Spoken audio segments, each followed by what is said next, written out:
podcast. We've got a couple of people jumping in with us tonight for talking about stuff on the server. And yeah, we're going to discuss a few topics and see how we get on. It should be a little bit shorter than last time because we pushed the boat out, so it'll be nice and short tonight.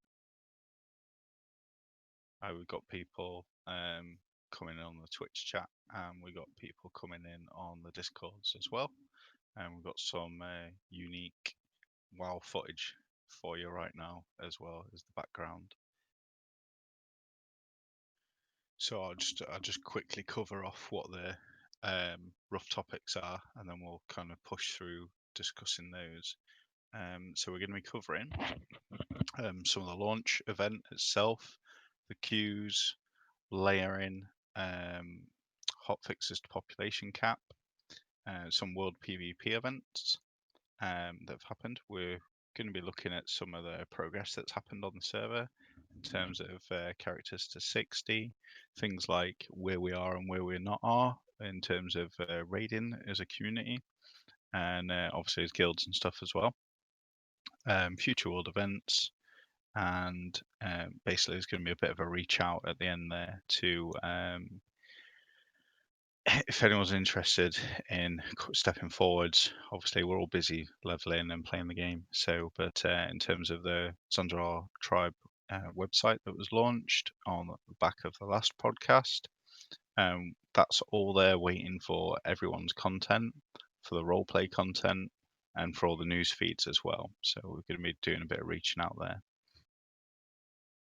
So what I'll probably do to get us kicking off starting, if we just go then from the start and go through launch and server queues, does anyone want to add anything how they thought the launch went for our server and how we're aware it's gone for friends that aren't on this server with us, basically, like on other servers? Like how good Zandalar tribe compared to the other EU servers that people could have been playing on? I think we've been rather lucky. Like, I know we have had some queues, but honestly, compared to other servers, they haven't been that bad, and they pretty much died down now. Obviously, I think it's as more people have gone back to work and so on. Like initially, yes, but that's because everyone was stacking as much game time as possible. So I believe we're in a pretty good place. We're pretty much always medium, even like when it's even really early in the morning. Say if I've got up early to start playing before I go and do other things, etc. Yeah, I've seen people from other servers doing stuff like remote desktop connecting to their computers from their phone while they're at work to queue up. We haven't had to worry about doing stuff like that, and I feel that's really good in terms of community, like people to interact with the community. You haven't just got people who are massively hardcore. You've got a mixture of players across the whole spectrum, and we're still seeing like players across all the level range still wanting to do stuff. Not everyone like all stuck one end. However, it can be. Yeah, I can see in the Twitch chat people are saying that there are no people that have come over to this server to escape the queues from everywhere else. I think that's one of the things that we started to see just before the launch as well. We had a lot of large preformed guilds move over to this server because it was a better choice than staying on the two really bad ones and potentially moving and starting on an empty server with no one there. So yeah, that's definitely something as well. What about you, Ridley? From my perspective, it's probably the smoothest experience I've ever had in WoW. I've been playing since Classic already, and I haven't been playing on private tours and anything like that. But like every launch I've witnessed so far on any server was like very laggy and all that. But we as a guild made the decision to come to this server. We initially wanted to go on Chasra, but since we had a couple people already having played on RP servers, we convinced the rest of the guild to join the server as we thought it would be a very good change for us. And as of now, I can say that I have never been stuck in a lock-in queue so far, not a single time. I've never had a disconnect. and I was never thrown into a queue either. So I can only say it's like as smooth as it can possibly be. So that's my experience from it, and I'm very happy that we decided to come on that server. Cool. I was being slightly quiet a second ago. I've just turned up my input volume, so hopefully that's a bit clearer on the stream now, and on the podcast as well. Yeah, so one of the things that I noticed, like with the login queues and the launch, was so at the weekend, I think the first weekend we had, my longest login queue on this server was 33 minutes. I've been keeping track, having a little look every day at the obviously each of our community discords has got the news feeds from like wowed/curse, and it's saying what the login queues are for different servers, and I've seen login queues like 240 minutes and stuff on some of the other realms, and ours it's kind of we've got the stuck in the queue chat on the horde side, and people are reporting like 15 minutes here, 10 minutes there. It doesn't seem that bad here, and I think we probably are pretty lucky it's not as bad as we maybe expected. Yeah, I think one Saturday after work I had a 3-hour queue, but ever since then it's been resolved. The hotfix seemed to fix it. You can just get straight into our realm now. Yeah, that's actually quite an interesting point there, Chris. So people have probably seen on a blue post, but obviously there was that debate about servers saying they were medium and then not being able to log in, and then Blizzard like basically made a hot fix that seemed to have increased the population like hard limit on the server, but as a result affected people's latency. So I think since that change, people have been kind of enduring a bit more lag, and we see lag spikes from time to time, and there's some lag related to layering, but people can log in. So I think it's kind of a bit of a balance. I know I've had um, some lag spikes and stuff while I've been playing that's been kind of unexplained, and I think we was playing the other night and we had people what was it, Undercity Crust, where people would like fly in on the mount and then they just couldn't leave. They like physically couldn't leave Undercity because it was just stuck. Yeah, there was a very bad layer, and you couldn't interact with vendors. You couldn't leave your party. Yeah, so on the Alliance side, we've seen a layer where one of the Oldham NPCs was bugged out of being able to work. But like I guess in favor of layering, in terms of at the moment, then it allowed people to actually be able to go and do the quest by moving between layers. Because otherwise, you wouldn't even be able to start the quest because you couldn't speak to the NPC. So it's actually had some useful effects. I know people don't necessarily like it, but obviously, if that wasn't available, then that quest would be bugged until whenever Blizzard fixed it.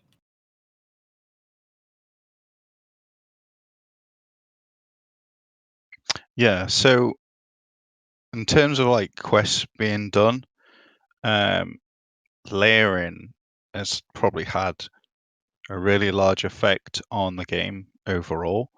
In some ways good, and in some ways open to exploit as well. There's been blue posts, because there was a thing on Reddit the other day about someone with like 1,600 arcane crystals, and then Blizzard kind of stepped forward and said, "Yeah, that's fake." Uh, if I was Blizzard, I would say it was fake too. So maybe maybe we don't know either way, but it's definitely been exploited or exploitable.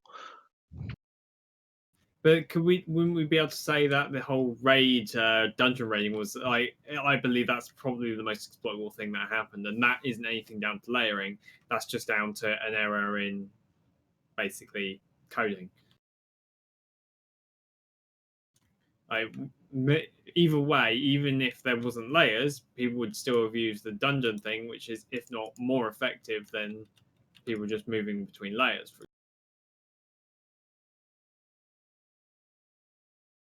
Because the idea that you could raid and get more XP than a 5-man in terms of efficiency wise. Layering has been a very active thing on this server, especially on the Horde side. Like, there's constantly people asking for layer invites, and I personally have used it too. Obviously, at the starter areas, it was quite nice because you could just avoid like 600 people sitting on that one named mob spawn and hoping to get a kill on it. Some people formed a line, which is quite nice. But if you are one of these people, like I am, or several others that want to get ahead of the pack to finally not have to do or have to deal with this anymore, you had to use the layering option. Sometimes it actually did help you, and it was quite nice of a function. But once you got ahead of the pack, the thing turned more into a lazy avoid system. So you could just basically layer whenever you saw like all of the mobs you had to kill for your quest were dead. So you could just layer it off and get a full and quick respawn and just continue with your quest, which should make you avoid the long waiting times and get you ahead of the pack even more. Like, if I could say it like that. But couldn't you argue that is like a feature of layer RNG? The fact that the issue is that the layers don't provide a true retrospect of what it would be once we hit phase 2, and there's only one layer. So, for example, some people will get screwed and put into a layer where your faction is completely dominated by the other faction. But in another layer, it's the vice versa. And then in a third layer, then it's just an even playing field. Like no I've one wants to actually, be being shafted. Let's be honest. No one wants to be on the side where they're definitely screwed. And at the current time, unfortunately for people, moving between layers, that's their only option. I've actually had people report to me as well that because the faction imbalance, sorry, our server's got a really good faction balance, or we think it has, but with the layering, it's really hard to tell. But one of the things that's interesting is that there's so many people in your layer, so it's entirely possible to go to like Stormwind or Orgrimmar, and it just so happens that the layer that you're on is like mostly alliance players. So some players who are like don't understand how these mechanics work have gone to like Capital City and gone, where the heck is everyone? Is this game dead already? And they're like posting on Discord saying, I've just been running around for 10 minutes and I've seen like 2 people in Orgrimmar, like, what the heck's going on? We're like, yeah, you're in a weird layer. It's like, so I think that's something Blizzard could probably look at. And for the layering kind of abuse, it's hard to put a cooldown between people changing parties because that's as simple as it is. But it would probably make more sense if you at least couldn't like layer swap in combat and things like that. I believe there is already restrictions in stuff like that anyway to stop people actually shifting like mid combat and stuff. I believe they have restrictions in place. I think the biggest issue is mainly the fact that they haven't got features in place to dictate balance in like population on a layer. So really a layer should be like a 50-50 split ideally of each faction, but that would require them to faction lock the server to be okay, there's a maximum number of people, like 8,000 people who can be logged into the server. Okay, so then it has to be 4,000 one faction, 4,000 another. And unless they do something like that, they won't be able to limit a layer to be correct percentages if they wanted to keep the layer level small. And from the sounds of it, at the current time, they want to keep the layers in single-digit numbers. Yeah, you're correct. You can't swap layers in combat, and well, that's good. it was every 5 minutes, and I believe they've adjusted it. Yeah, there's a cooldown as well. If you try to swap a layer when you just finished combat, it takes some time as well to switch. We're just seeing in Twitch chat someone Noctos just put in there. Just put, remember, Blizzard will reduce layers dynamically. It's not something that's going to drop from 10 to 1 in phase 2. It'll actually disappear progressively. Yeah, he's probably read something I haven't, so that sounds like a legit way of doing it. So Well, that's yeah, probably a it good thing would. to bear in mind as well, that it won't be like when they might be saying they're going to get rid of layering from phase 2, but if it's not a hard on-off switch, maybe we might see some of that reduced before then. We'll wait and see. Because I kind of just don't. Sorry, I kind of don't think like phase 2 is coming anytime soon. So the layering saying that it's going to be in until phase 2, then maybe that's like slightly too long for it to not start reducing.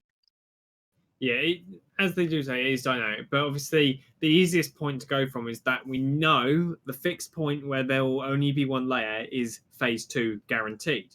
So it's the easy, like, otherwise you're playing with a variable you can't know.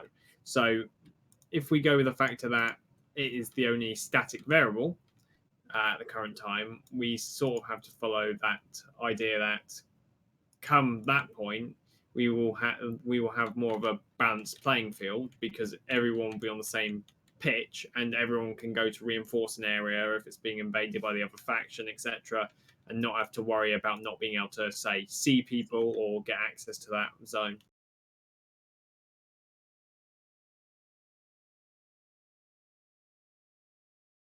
Yeah, layering's an interesting mechanic. I've played a few MMOs where you could actually choose what world you were in up in the corner by the map. Guild Wars. Was it Guild Wars? Yeah, I did seem to think there was something like that in Guild Wars where you manually pick At what least the layer it was original in one had and it. make a party. Yeah, make a party before you leave the city. Like something like that would probably make a bit of sense. Like you're committed to the layer once you leave a capital city. It'd probably be kind of like Retail's like World PvP flag thing, but if that's still a thing, I don't know. But yeah, just like going to a grind spot, killing everything, and then getting a layer swap to just keep going. Just it's significantly less ethical than it is to say swap layers because there's 20 people camping, like The General stream X. died, I think. What's that? I think the stream died. Oh, really? F's in chat. Oh no. OBS is still showing it as live. We started it. They're now playing at the moment, so I can't tell.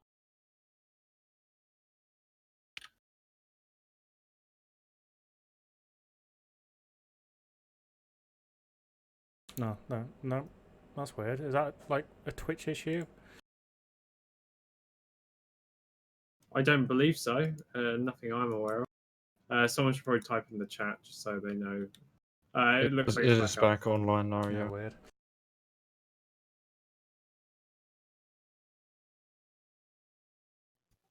Maybe the stream got layered. Yeah, that's it. Layering strikes again. We're back now. Welcome back, everyone, from that short interval. Seems like we're back here. So we was just discussing layering. See, the Yeah, big issue with the there's layering is, definitely exploiting stuff. the world events we've attempted. It's kind of screwed them over. It made them more difficult. It hasn't stopped them happening. It's just made things much more like, for example, us to do a guild picture, for example, over in our where we base our guild. It took a substantial amount of effort of like making multiple raid groups, switching people around, and just trying to get things shifted so people were in the right basically layer. And obviously that puts artificial stress on said layer because obviously you've got people trying to be forced into one bucket because it wants to obviously put people who are grouped together or trying to group together on the same layer and then doesn't say remove them when they say split from the group eventually. So in theory, you basically keep pouring into that one bucket. Yeah, it's interesting. Like there was times I was questioning the barons and general chat would be crying about you guys raiding us, and I just couldn't see you anywhere. But it was like when, say, the Greyjoys came over to engage over in Westfall and so on, and it'd be like the wall of chat, like guild chat and so on, would be, oh, can I get an invite to the relevant layer so I can get involved? And it just adds this extra layer to. I hate to use that awkward word to use for it, but it adds an extra like block to or lock to being able to engage in content in reactive content, and obviously that is something that's going to hopefully reduce over time, but we want people to be able to get into content quickly, smoothly, and be able to have fun without being, say, having things put in their way. Because we want people to continue playing, and the only way to do that is to allow them to, say, gather enjoyment, which is generally through playing. Um, so I think we just touched on world PvP. So we'll move on to the next topic because I know some of you guys have got a short timeline for how long you can stay. So there is a Reddit post called "Shout Out to the Guild Gravediggers on Zandalar Tribe." Basically, Gravediggers organised a few World PvP events on the hot side. I know at the minute they're not going to be doing a big one as such anytime soon because they're going back to leveling. But they've done some pretty impressive World PvP events and kind of riled up the Alliance to come and attack and vice versa. So there's been like whole trains of people going in and out of crossroads and going over to the Alliance zones to do big fights. I've got quite a few pictures, so it's quite impressive of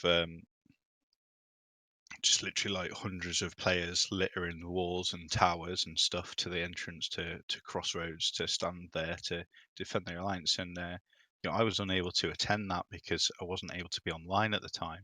But I remember like seeing on the Discord and a lot of people like poking me and saying, well, where's this event happening? Like I'm there and I can't see it. And that's where we're at with the layering. Um, it's a mechanic that most people, I'd say, sorry, like the average player wouldn't have been aware of how it works. And I think for some of us, that realization's kind of come with playing for like a week and a half and kind of starting to understand how it works a bit more. But I did think that the World PvP events that Gravediggers was doing were really good. It's kind of just unfortunate that not everyone is able to just simply go to the same place and instantly be part of it. So that does, like you say, it adds a layer of complexity. There's nothing else you can say, is there? That's annoying. So yeah, I would want to just put a shout out to them for organising those events. I was chatting to the guild master earlier. Those guys are busy doing their own stuff right now, but yeah, if you're on the Horde side and you see some events happening and you've got any specific questions, you can reach out to one of the guild reps, which is flagged. Basically, just go on general chat, look at the all the members on the right, and you'll see who's got red flag and you'll see who's gravediggers. So speak to those guys if you're interested in that sort of stuff. There's quite a lot of other PvP based guilds leveling up as well that are probably doing events. So if they need anything announcing, then you can come to us and we'll help do that and put things out on the certain channels. So because I haven't got someone here to talk about that, I just kind of wanted to give it credit where it was due, and give those guys like a pat on the back for organising that because it did look really good. And I think you attended a couple of those events. Is that right, Crust? Yeah, I was there for the Westfall raid. That was good fun, yeah. Yeah, yep. I look forward to whatever the future holds. Awesome. Right. So obviously, to every fight, there's another side. So I'm gonna have to just hand over to for a minute to in Ava. Um, if you want to talk about some of the stuff that Potengo's been doing as World PvP events, you got the mic for a couple of minutes. You talk about anything you want. Is that cool? Yep, sure thing. So I was there for the event in Westfall. It was a very nice event, and I really appreciate it. My biggest issue was with the lag, though. It was pretty terrible. The amount of lag in the server, it made PvP almost unplayable to a certain extent because it would take actions like maybe sometimes like 3 to 5 seconds to go through, which players complain about 200 ms in PvP. So what about 5,000 or 6,000? So that's one thing that I really disliked, and it seems that it only comes about when you have like anything larger than one raid group on each side. Like let's say you have like maybe like 200 people, like I think around 200 is when the lag really starts to set in. I've heard that it also affects the zone as well, so people start lagging out in the entire zone. um yeah, so that was the thing that i I really that I could find like as a fault in the event. Of course, it's not from the players themselves. Of course, it's a problem with Blizzard, and I'm hoping that by the time layering goes away, that the lag goes away as well. I'm just hoping that it's tied to the layering. As far as the events that we've been doing, so I'm an officer in Pretento. I'm the PvP coordinator.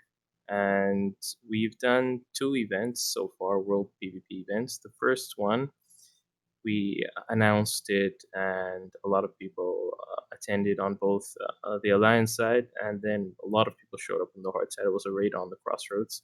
We were still like level 20 something, level 30 something, so we were basically getting wrecked by the guards almost, and then like 300 or 400 Horde showed up as well.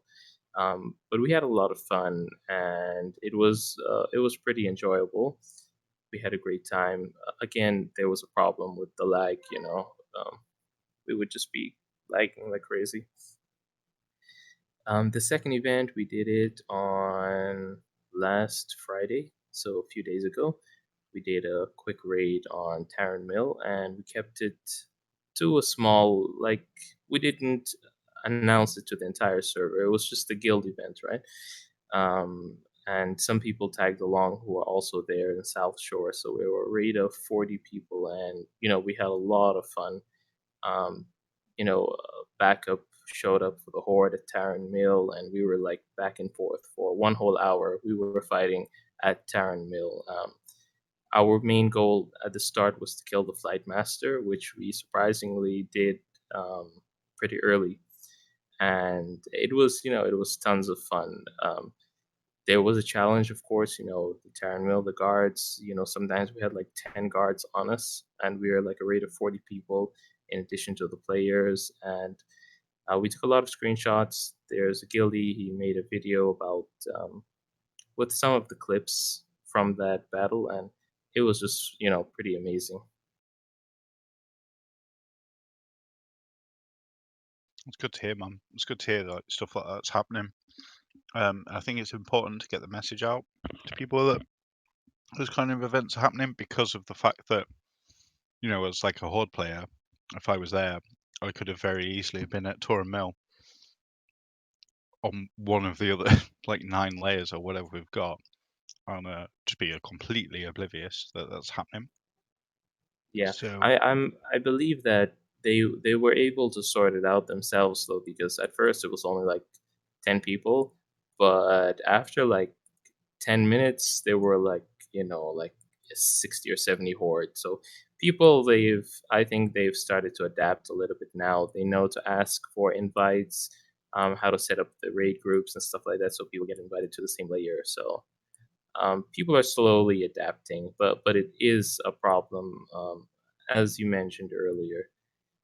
as you were all discussing about earlier, it is a problem when it comes to world PvP. Earlier in Stormwind, actually, someone they pulled the dragon boss to Stormwind, to Remus the Devourer, and it was just killing everything. And we wanted to band up and kill it, but people were like, "Well, I don't see him. Which layer is he on? And can you invite?" And by the time people started to get organized, he had already despawned. So that was kind of lame. Oh, that's interesting. I didn't know that had happened. Yeah, I didn't know about that either, but that's cool. Yeah, that was I think maybe like 7 hours ago or something. I got killed too, so And that's one of the Badlands dragons or something he brought up, or yeah, Blasted Lands, I think. yeah, Or is it okay, Badlands? yeah. That's one. Yeah, no, that's cool. Yeah, because there was a bit of a discussion, I think, by Blizzard a while ago about whether they was going to allow people to still do stuff like that, and I think they said yes. And I think there's a few raid debuffs from bosses that may or may not still be active when you leave the raid. Yeah, in the same vein of world PvP and server events, because the last event, like I said, I just organized it as a guild event. There was minimal organization. Like I didn't spend much time setting up or anything like that. But in the future, in phase one, in the next few months, I will be hopefully organizing some city raids on horde cities. So Alliance, stay tuned for those. Of course, it will be when we have sufficient 60s, and Horde, be prepared for the counterattack. Oh, trust me, we are prepared. The Horde always throw the first stick, so we drop mana bomb on them. Don't. That's the rule, right?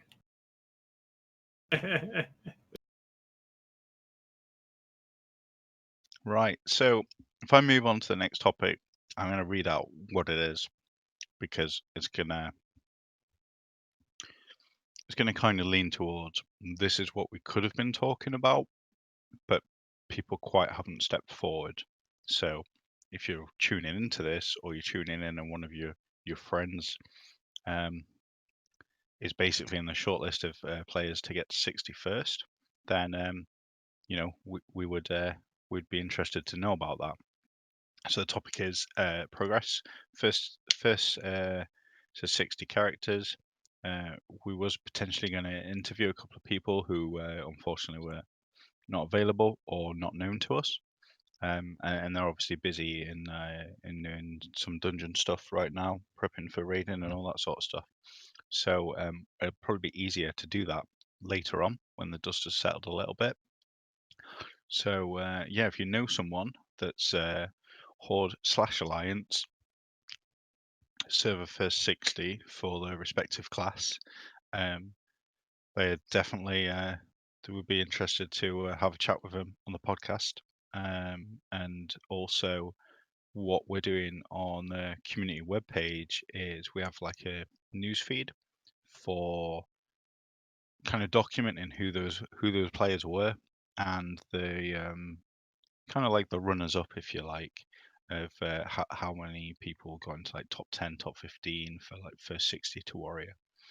So if you're in that circle, or you know someone who is from your guild, definitely start poking around, and we can start adding that stuff onto the webpage. Person who's managing the site, one second, I want to say his name right. If you want to get them to forward it to me, I Yeah. will. I will make sure it's all sorted out So for Alliance when. side then, like Deathwing, yeah, Yeah, Death Watch. yeah, Deathwatch, sorry, Deathwatch, Villa and also Horde run there. side, Buck Mulligan is running the design on the web page. So at the moment, he's quite looking forward to people giving him that kind of news information for us to get out there and get put on the site. So it's basically a Hall of Fame for you guys. Yeah, Deathwing. Yeah, I don't know why I said that. Um, but yeah, I mean, it's there, so it's a Hall of Fame. It's a permanent sort of trophy of your achievement. So, for those players that got 61st, um, that's there. That's for them. And interestingly, we're interviewing.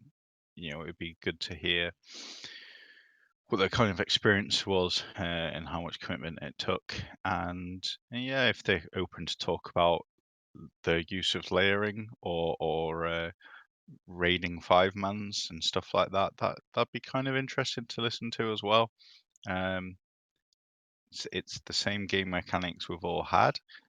It's just whether Blizzard agrees that they messed up or not and nerf some things. On the Horde side, as of about 10 minutes ago when I did /who, we had 43 level 60s online. I'm guessing if I do that now, it's just going to show me the 50. But you got any ideas on rough figures for how many 60s are on the Alliance side right now? Well, I can count the ones that I've written down on the level 60 list that I. But I'd like to say it's probably over 70 now. Just because there's a good 15, 16 warriors just in that list. Like Warlocks seem to be our lowest number of 60s so far. Like there's like 13 odd paladins that I know of, and I think we must be hitting around 70 level 60s, if not more, because people are quite close. It's interesting actually when you say warriors, because a lot of the like dungeon spamming groups and stuff were warrior centric. So there'll be larger amounts of warriors at max level than there probably would be if people hadn't done that. Because they would otherwise be quite slow compared to say like a class like Warlock, which you just said you don't see many level 60 Warlocks. So it's all kind of like backwards on itself. And I think that's quite interesting. I would say if it wasn't for like the raidings, the red dungeon raiding, I think most warriors and probably most paladins as well, because paladins were one of the key healers in a lot of those blocks, as well as AoEers, because of consecration and so on, as well as single target focus from command. That they would have been probably sitting about 56, 57, 58 now. Some would be 60, of course, but I think a good half of the number of in certain like class brackets wouldn't be as high as they are. But obviously, people start to accelerate anyway once they get other level 60s in their guild, if those 60s are very guild focused and start to bring up their other members. I'll just do a quick /who now and just see what comes up with.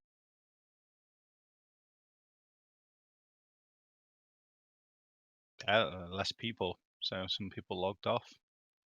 But we've got a good distribution. I can see right now it's saying like 36 online. Yeah, a couple of druids, a few hunters, a lot of mages, priests. Yep, warriors and mages and hunters seem to be topping out. But that's like right now a snapshot. It doesn't really show anything, but interesting nonetheless. So server first. So we've all seen that there was a big race between Method and a few other guilds, and they ended up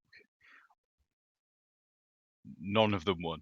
None of them won the race, and Apes kind of snuck in there as a formed private server guild, which from what I know about them, there's a lot of like rank 14 PvPers and stuff in their ranks, so they're all quite hardcore commit players.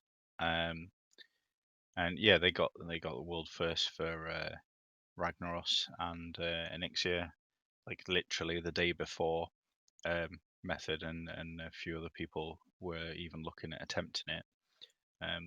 So what we've seen with the raiding is that the patch 1.12 talents, 16 debuff slot it kind of opens up the door a little bit for the raids to be easier than what people remember them to have been. And so we've seen some of that stuff cleared. Obviously, on our server right now, we've got guilds working towards achieving that. So it's all very interesting. So definitely, when we do the next podcast, we'll be looking at some of those guys that have. I think both factions, the First Alliance, First Horde, would be very interested to do sort of like interviews with a raid leader and things like that.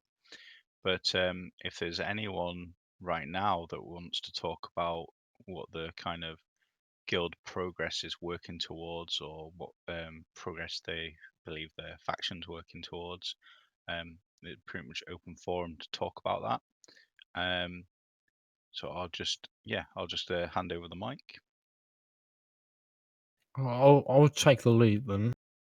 I'd like to introduce myself real quick. My name is Wai Zhao from the Guild Tenacity. Some people probably know me as Ridley, and I think most of the people listening to this podcast or even in the Discord have heard about my name Tenacity before. Like, we are a raiding guild that's heavily focused on our community. We've been around since about 2013, I think, and we started gathering our members back for Classic to build an already strong community.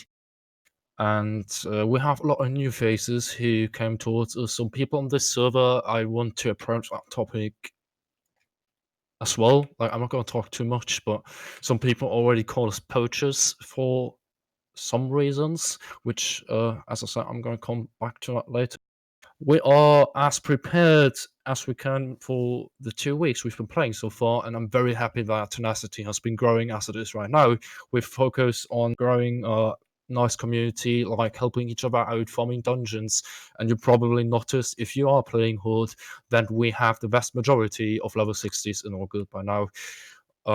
Some people call it poaching. I call it people are not happy in their guild or thought differently of what they want or what they expected in their guilds, and they just wanted to come over to us.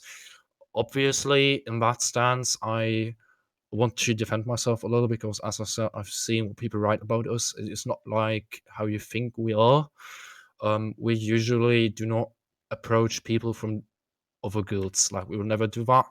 And if people happen to come to us from different guilds, it's because that's their own intentions. We're not forcing anyone. We're not trying to forcefully get anyone to us.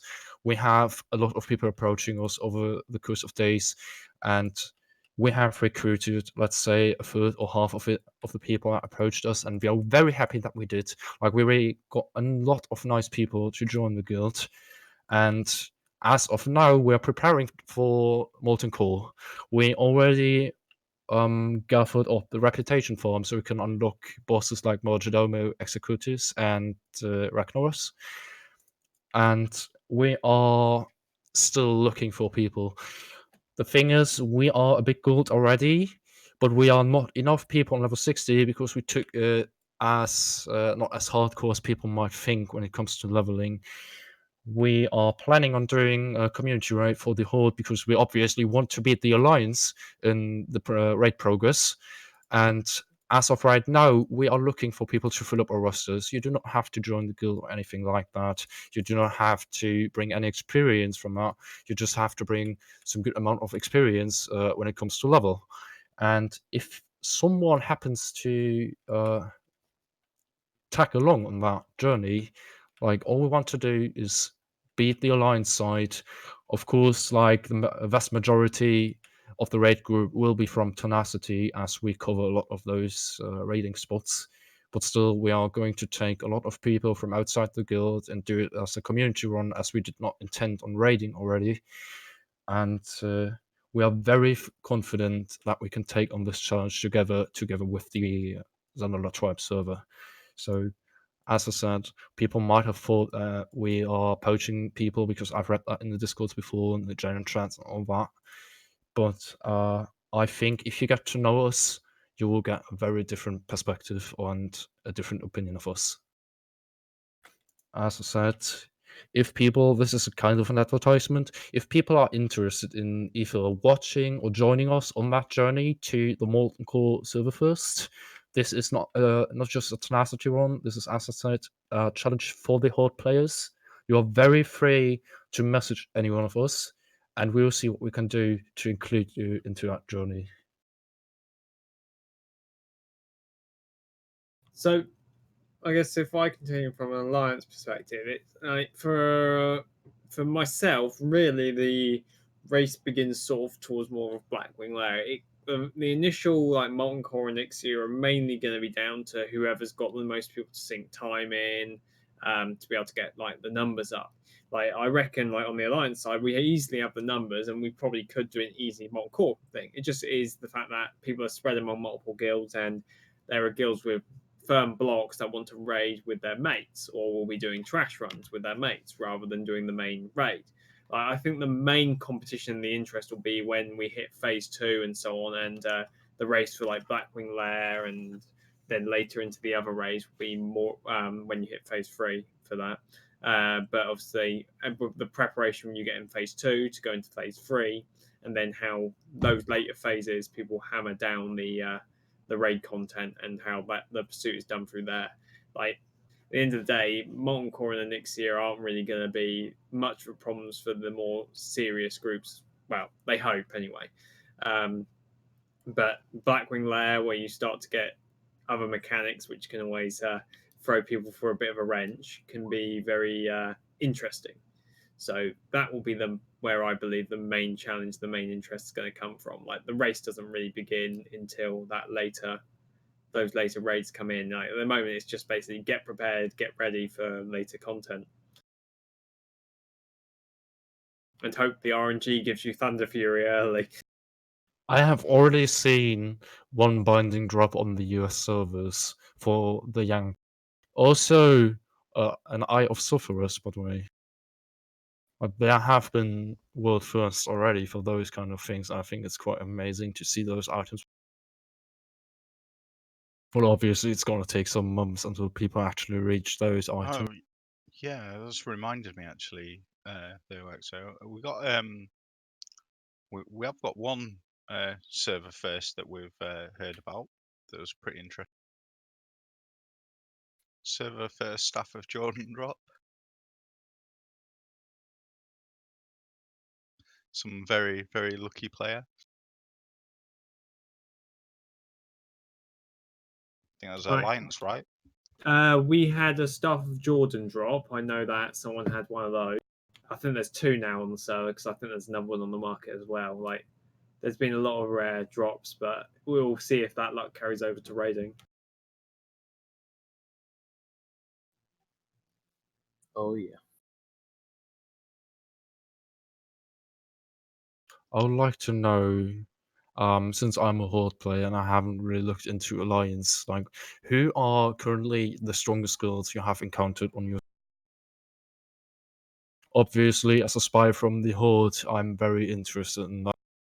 Honestly, it's hard to say. I would say go based on the XP polls is probably a good bet on where the players level wise are sitting.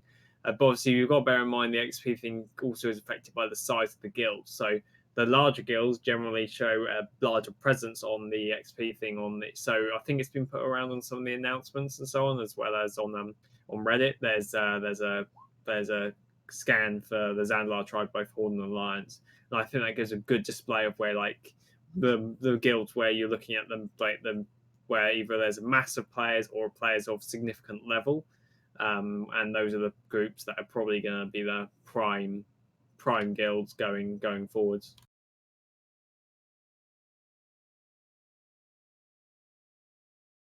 But I do hope that a lot of guilds continue to play and expand, like smaller guilds. And I really don't like seeing people from guilds shift away, like at this early stage. Like give it like a month or 2 before you look to like bail ship.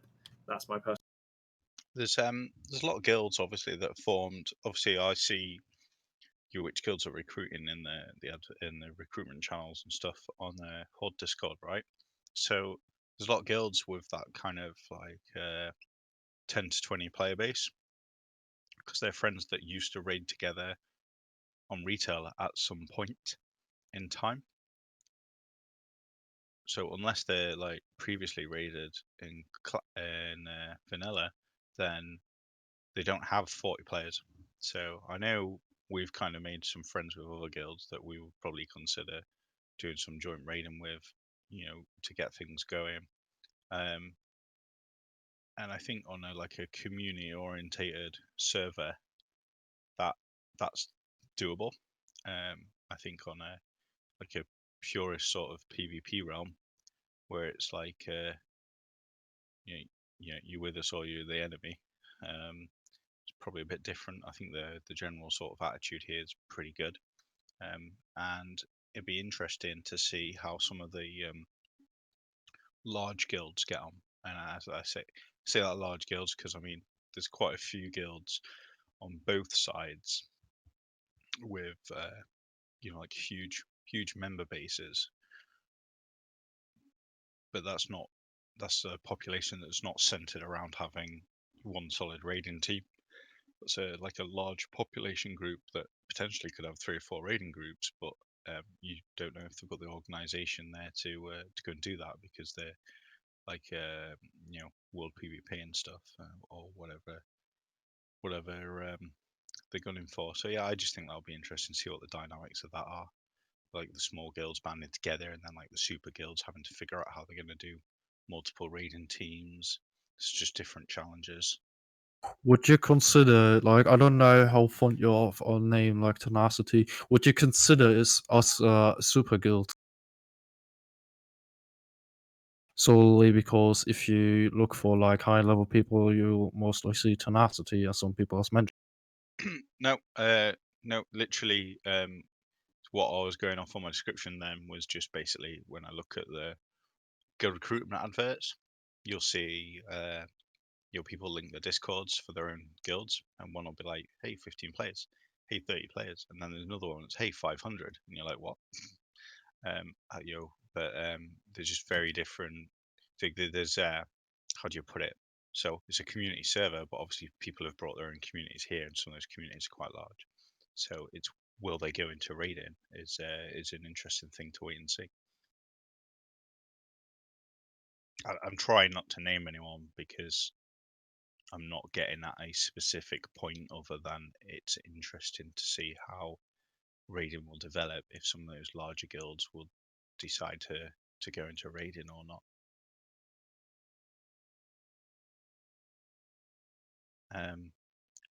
Okay, so going over those topics, see, Tenacity then is doing a Horde community Molten Claw run soon, and players want to get in touch if they're interested in that or interested in watching it, and obviously we'll support on the Discord any like channel links and stuff like that to when that's happening. Alliance guys summarising up there. Tengo was saying they're getting there soonish, but Praxis have been already having a stab at things. Is that what we was pretty much saying? In summary? Pretty much. Okay. So what I'll do is we'll move on to the topics, which probably end up going over quite quickly and wrapping up. So I'll read off what they are, and we'll just see how we get on. So we had 3 separate topics left, which was future world events, but we already talked about the world PvP and that people will go forward on to do some of those events again. And we just talked about the raiding events. So we've got on here dueling tournaments. Now we've had a couple of guys on the last podcast were talking about wanting to do a dueling tournament soon. Do we think that's going to be like when more people are 60? Yeah, definitely. That's like 2-3 months down the line thing. Yeah, because you just kind of can't. Like you can do stuff like that in guild, but I think you're gonna want a. You need to have an even playing level, don't you? So, it's probably going to be level cap. Yeah, we need a bit of infrastructure behind it as well. Like trying to find like a nice bracket system. Any sort of events like be it RP events, dueling tournaments, I feel that people want to be like at least get their main out of the way. like trying to get people to do stuff as it is pretty hard unless there's a huge mash and then people generally follow the crowd. Like I know during the like the big PP stuff that happened in Westfall, that people were like, "Oh, why aren't you coming over?" And me and my lovely buddy were like, "We're leveling, man. We're like, you may all be going over, but we want to try and get these quests done and get to a certain point like we set ourselves every day." And obviously that going along to that is going to affect that. But that doesn't, for example, stop me to like I will randomly stop in the open world and do role play with people because I mean that's my type of gist. Like, or I'll go and do like engage and fight people in the world. Like, I'm not just going to go around doing just PVE, but when I have an objective to do and follow, I've sort of got to keep progressing towards that. Like, I can spend maybe a couple minutes, say, talking to someone in a role play, or like 10 minutes for having a PvP fight, but everything you do, it slows down your main. And once you get your main out of the way, you can relax a bit. Like, at least that's how I feel. Like, especially running, well, helping lead a community, that if I've got my main thing out the way, then I haven't got to have the concern about running that, but also running other things. And I feel that we will see more events once people have less worries to worry about in that respect of like trying to level up a character. Yeah, I'm exactly the same at the moment. My focus is just on leveling up.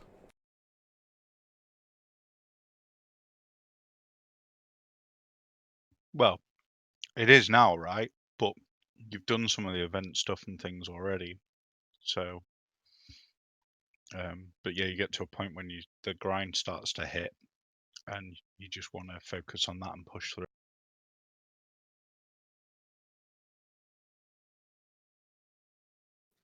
I am thinking of possibly organizing a dual tournament within 2 or 3 months at the end of this phase before phase 2 starts, because once the honor system drops, then any of the serious PvPers will be busy farming honor, so there might be something coming from Portento's side within 2 or 3 months as well. Cool. Well, I would hope that some people knocking around want to do that on the Horde side before then. I know I have a feeling we'll have something soon.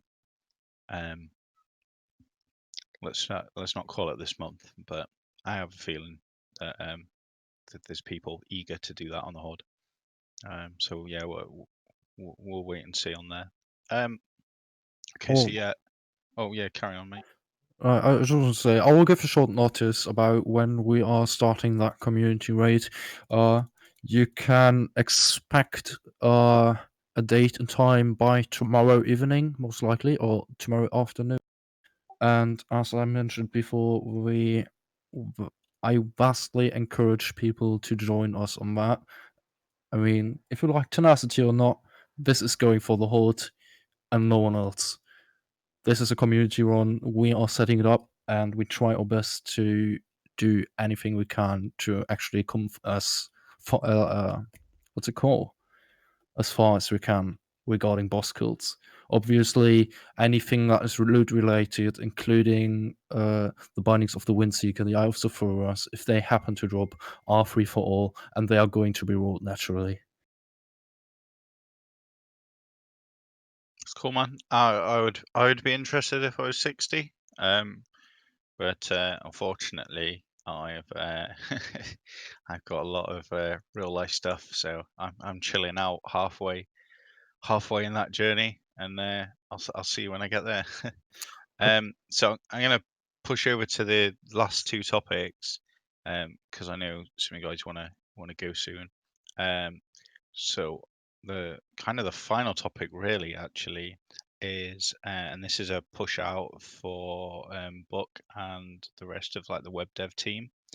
So basically, we're interested in content creation for uploading to the website, and basically populating the website, which I believe they'll be adding in a RP centric section in short time, where they'll obviously people have been posting their like character stories and stuff on the Discords.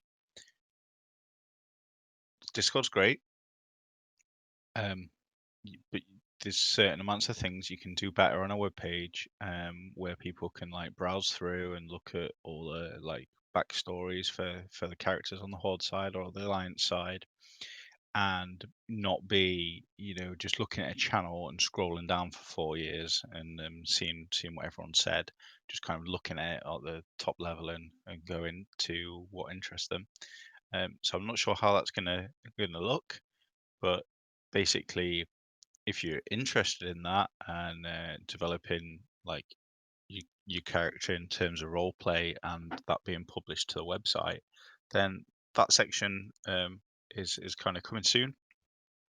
So if you've put in some of that work, then that would be good to put it there. If that's something that would interest you, then just reach out to one of the mods. I think would probably be the best way to say that across both discords. Reach out to a mod, and we'll let you know.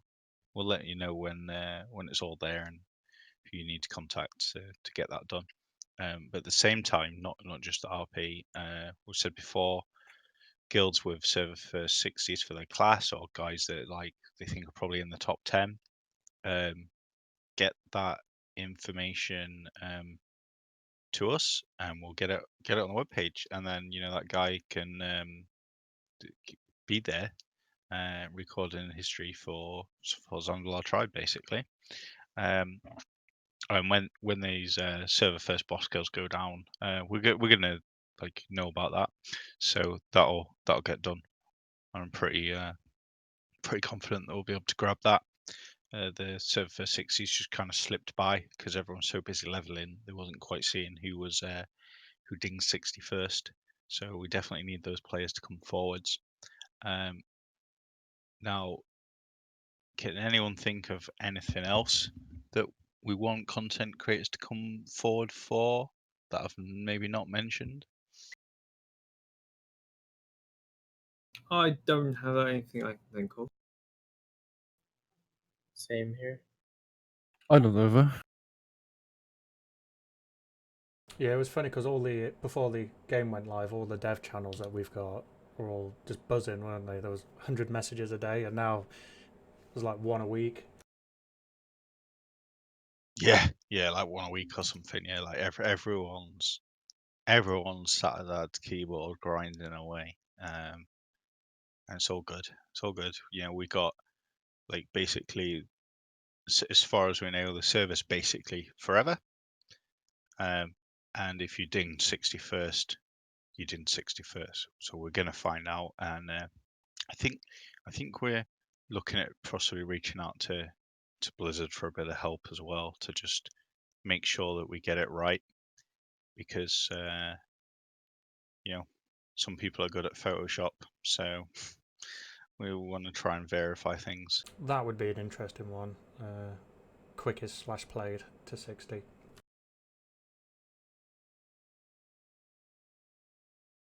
Yeah, I don't necessarily want to do it by /played. That's the issue. Like, well, the issue. Yeah, The issue would be then that would mean we risk having to change it later on when people come forward. Oh, look at my /played, etc. So and there's obviously people who would have maxed their professions and so on during that time, and who may have played obscene hours but hit 60 before anyone else in their class.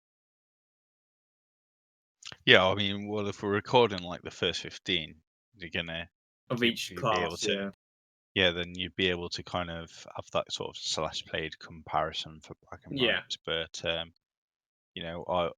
with login queues, I don't think anyone would have been logging off to risk not being able to log back in to keep the That is /played count. literally what I did.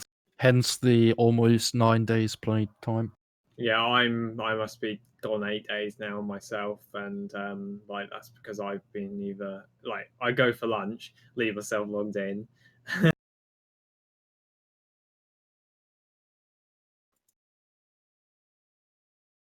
But yeah, I'll see what I can do on my like. I'll try and get in contact with people and beg the community reps to help. Yeah, there's also there's a bit of a conversation going on in the Twitch chat here. I was just looking at this image that Modulot's linked in. I don't. I'm not reading it right. I'm not seeing what it is.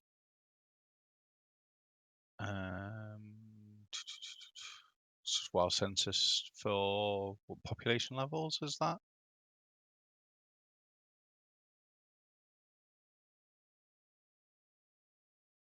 Oh right, yeah. Top guilds by levels, the most highest levels for classes and races. Okay, but yeah, that doesn't track who does it, so that's fine. No, it just gives like an SP perspective, and the issue is it doesn't do it.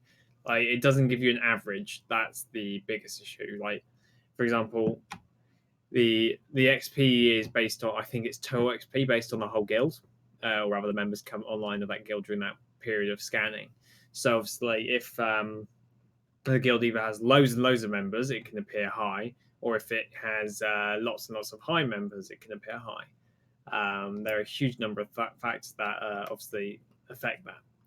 So like it's not a perfect chart, but it does sort of give you guidelines on who are going to be the mate, like which guilds are kind of like bulking in numbers or bolstering their forces, or have people pushing hard. I can safely say that we, Tenacity, have way less people or members than Grave Diggers, but I assume like we are this far due to the amount of level 60s we have by now, or let's say due to the amount of level 50s and above. Yeah, Gravediggers are capped, aren't they? I believe so. Well, what even is the cap, if I may ask? 1,000 people. 1,000 people. We have a tenth of that. Yeah, those are the big factors that affect it. Like both obviously player count and so on. Like for us, I think we're sitting at somewhere like the mid 300s, but that includes like alts and so on. And we have a decent outfit of level 60s. But like it, I definitely think it's going to be interesting to see when Blackwing Lair comes out how guilds push forwards. Like I just don't view Onyxia Molten Core as like a massive priority No. in a sense. So, yeah, but my views with Blackwing Layer is like the day it comes out, right, and people go raid. Yeah, certain certain guilds will have found more gear because they raided earlier than other guilds, and they might be in a better position. But for all intents and purposes, everyone should be 60. Well, okay, not everyone should be 60, but if you're a raiding guild, you're already 60 by default, right? By the time that comes out, otherwise you're not raiding guild because you haven't raided. So you're all at 60 with some gear and some level of experience and coordination. So that's kind of a more of a who can kill it first rather than who can level to 60 first. Which I would say the kind of race to kill rag, the getting to 60 is the one of the larger parts of that race. And there's also the reputational stuff to do as well.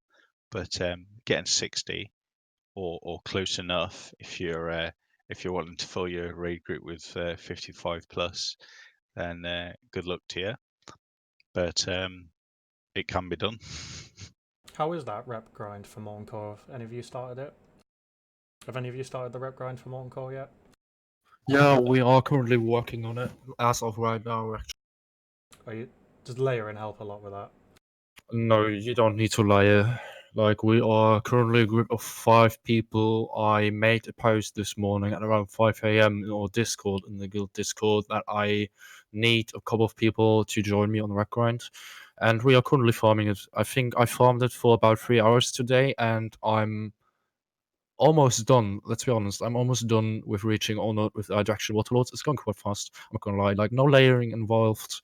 All you need to do is like get a priest, get a mage, and obviously get a 4th person, because you will eventually need 4 people to unlock the runes. But other than that, it's just running past and forth, just pulling elementals. Really, it's not much of a deal.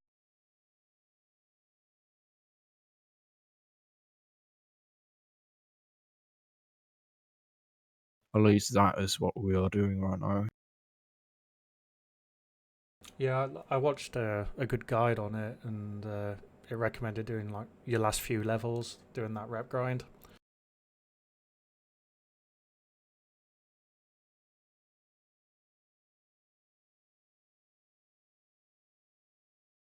Yeah, I definitely think if your guild's wanting to go to Molten Core and eventually kill Ragnaros, then that's something you need to not ignore. And yeah, if you've got some players that are gonna, you'll be the dedicated person that's gonna be there at every raid, then they're definitely the people you want to push into doing the rep farm.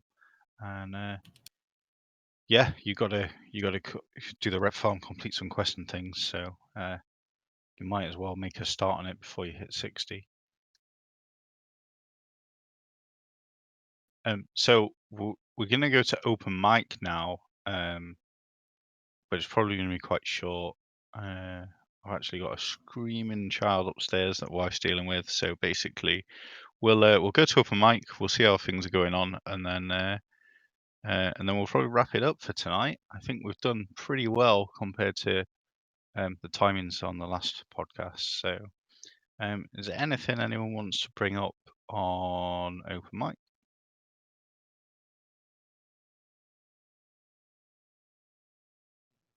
Nope. There's kind of like any questions, silence. I guess we can ask chat if they've got any additional questions before I head off and before anyone else Yeah, heads off. yeah, we Like, can do talking that. with chat is always nice. Well, it's been quite decent today. There's been a few people posting in there. That's the maturity of the Zandalar tribe community going onto Twitch and showing them how it should be. I think I can scroll up and down and see. Yeah, I can count emojis instead of not being able to count. I'll put a thing in. Yeah. I guess I could always add. I just managed just hitting 54 today was hard. Getting 2 levels today at 53 and 54 was painful.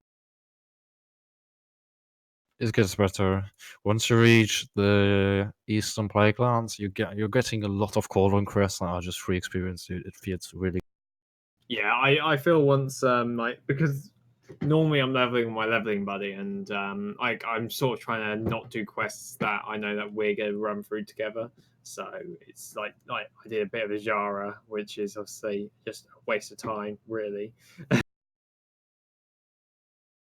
We've got a question from Reeve asking if anyone cares about PvP. Like Anava, do you want to? I'll ask the question back. What kind of PvP? If he's like asking about classic or retail experience, because when it comes to classic, I'm not very experienced. Or to retail, it's a very different. And when it comes to PvP, honestly, like since I'm quite high level compared to most of the other server, I have played a lot. I don't really slay alliance people as much as I want to. I'm not going to do it until honorable kills are in the game. As of right now, whenever I run through zones and I meet lower level alliances, all I do is take my max rank freezing trap and trap them. I love it. Amazing feeling to walk off someone who's just like level 30 and he can't do anything against it. He just sits in a 20-second trap watching you go. That's the only world PvP going for me right now. See, like I guess I could say from my perspective how things have been. I've seen things so far in terms of like most of the PvP that happens is generally people picking the fights that they know they can win. Obviously, as we get higher and higher up, people are going to be going into other territories, and so on, which will make things incredibly interesting and different.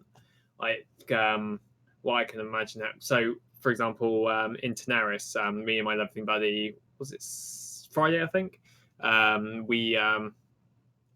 we had an encounter when we were doing the ogre kill quest when we went to go and kill the named one. I forget his name.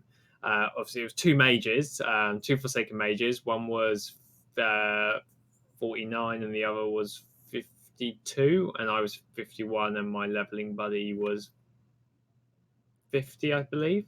So me and him are a warrior and a paladin, and they were obviously two mages. But surprisingly, like for us, we didn't think we'd do well in that matchup. We managed to roll them pretty well, which I suspect was probably down to me having the talent in the Paladin Protection Tree, which extends our Blessing of Freedom by an additional 6 seconds, which means them being both Frost Mages meant they couldn't do anything. They couldn't say stop one of us from chasing them. And Seal of Justice is just the best seal to break casters because they hate it.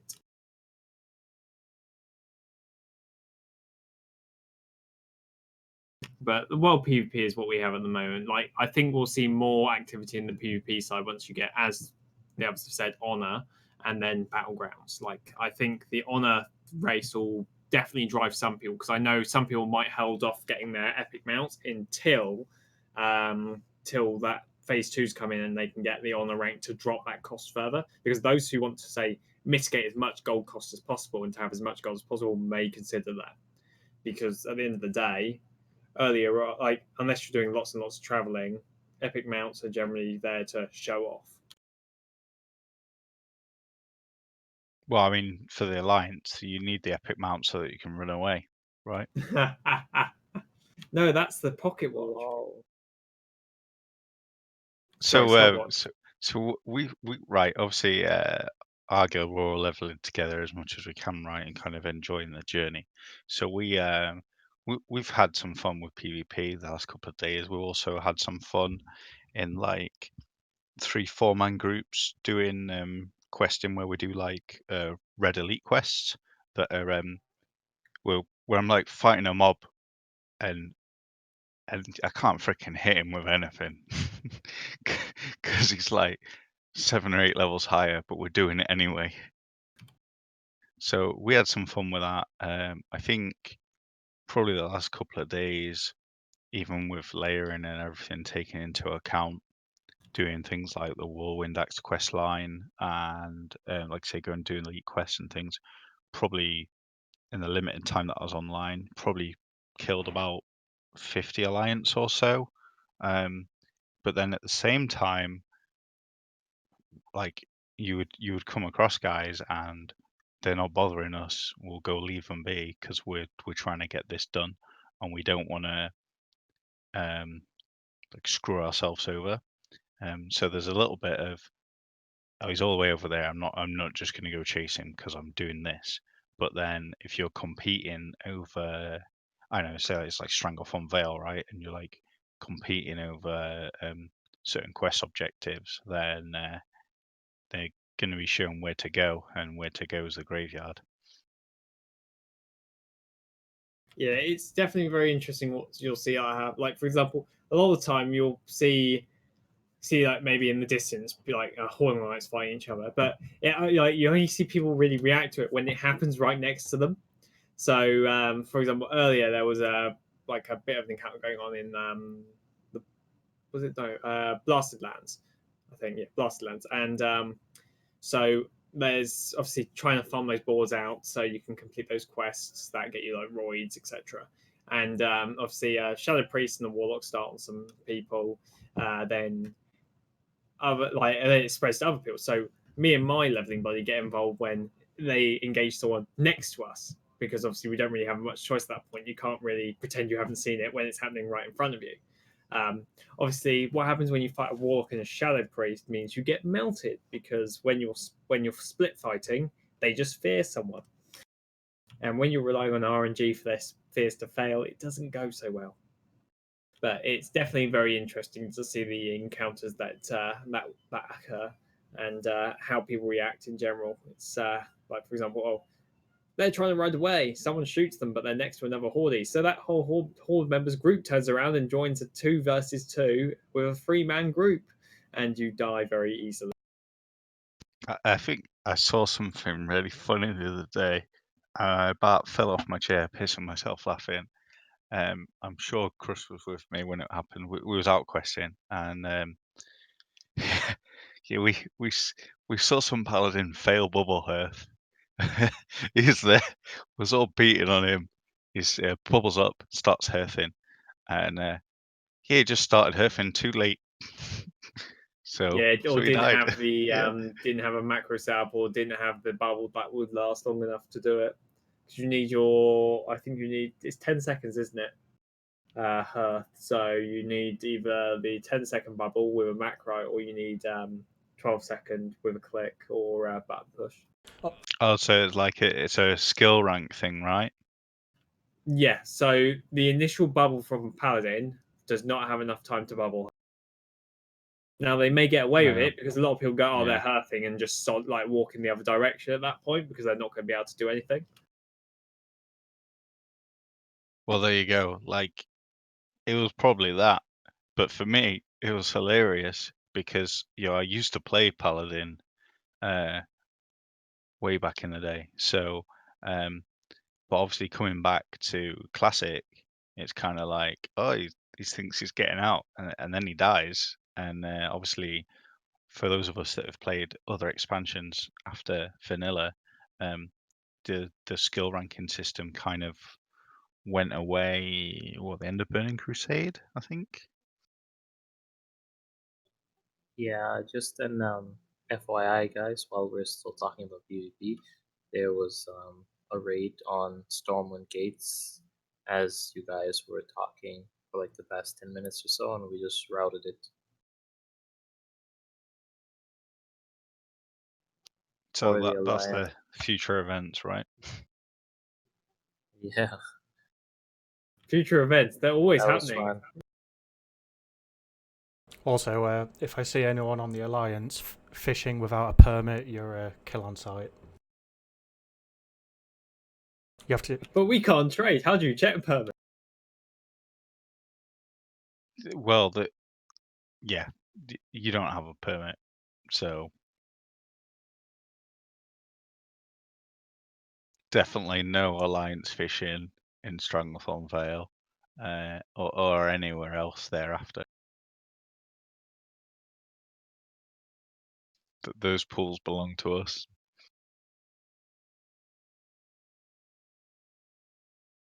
Have we got any more questions from Twitch chat before we wrap up?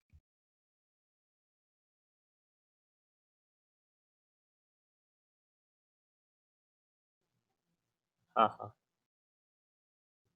That was really fun for anyone on the Horde side that might be watching from that raid. Thanks for coming out and giving us a good fight, I guess.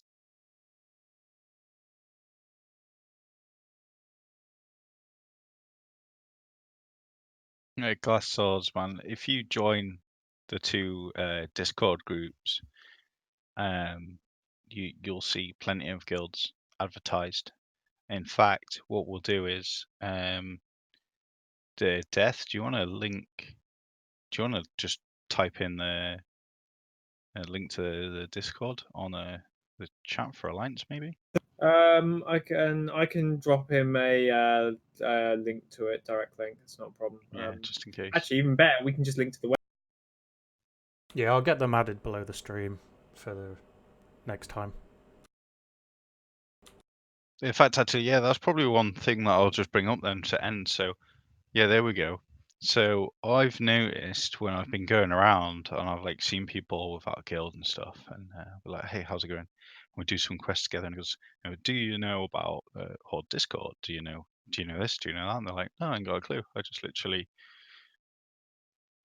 reserved a two name here and started playing." We're like, "Cool. Well, there's like 1,000 players on this Discord group, and they're all Hordies, and they're there to talk to, and there's loads of other stuff going on, and there's all this webpage stuff." So what I'd probably say then to everyone like tuning into this podcast that's playing with us on the server is, do let people know, and get your guildies involved and stuff as well, that we've got these discords, and we've got these web services, because you know there isn't many facilities within the game to tell people that it exists, and a lot of players will just, they've just heard about this thing called Classic, created a character and started playing here, and eventually, like, they'll either join a guild and become aware of everything else, but if they don't, they'll just never know, and then one day they might not play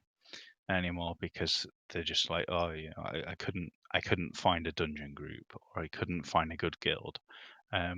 So yeah, you use the Horde and Alliance and the neutral Discord as well.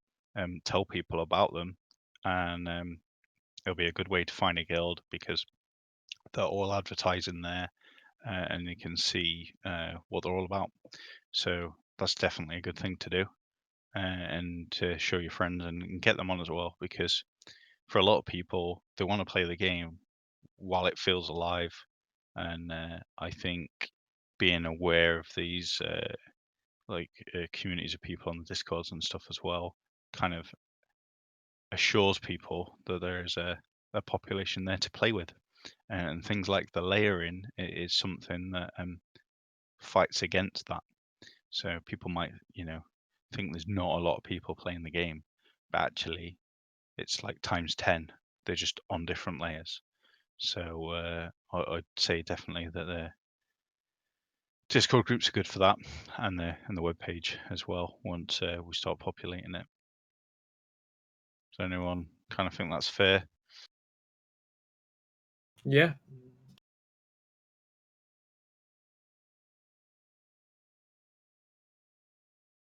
Okay, guys, I guess I better wrap up because of my Dark Heresy games running, and I should really be paying attention to it because, yeah, No, that's good. they know I think I'm on the we're done. podcast, so I can't really get away with it much.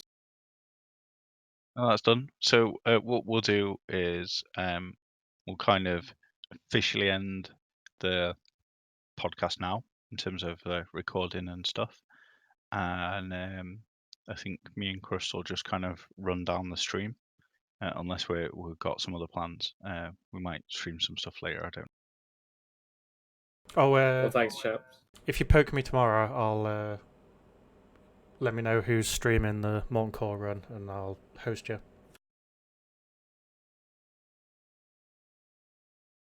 Yeah. Do you mean like the community or what? Yeah. Yeah, I will. I will give a notice ahead of time. I will not do it too far ahead of time, obviously, because it's a lot of work. Like I've been, I've been actively searching for people for the entire day already, and we still got a couple of slots open, as I mentioned earlier. Like we do take anyone into consideration at first come or like level 60, and if we cannot find proper slots at level 60, we're gonna replace them with like level 55 onwards. Obviously 57 to 58 is like the minimum level I would want people to have, but if it's to fill the very last slots, I'd be happily taking any of those as well.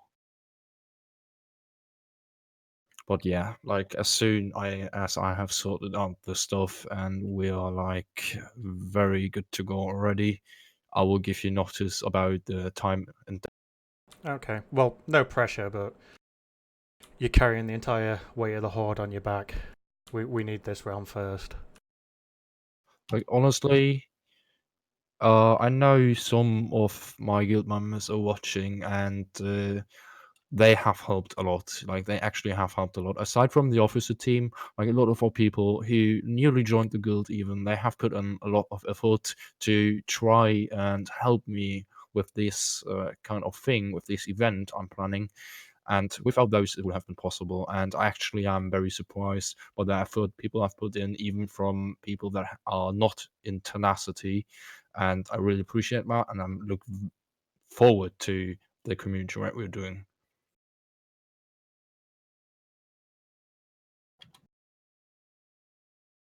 Cool. I think we'll end the podcast then. So if you guys want to jump out one by one, and then me and Crust will just run down the stream, because we had a lot of people tuning in, and we'll just kind of say thank you.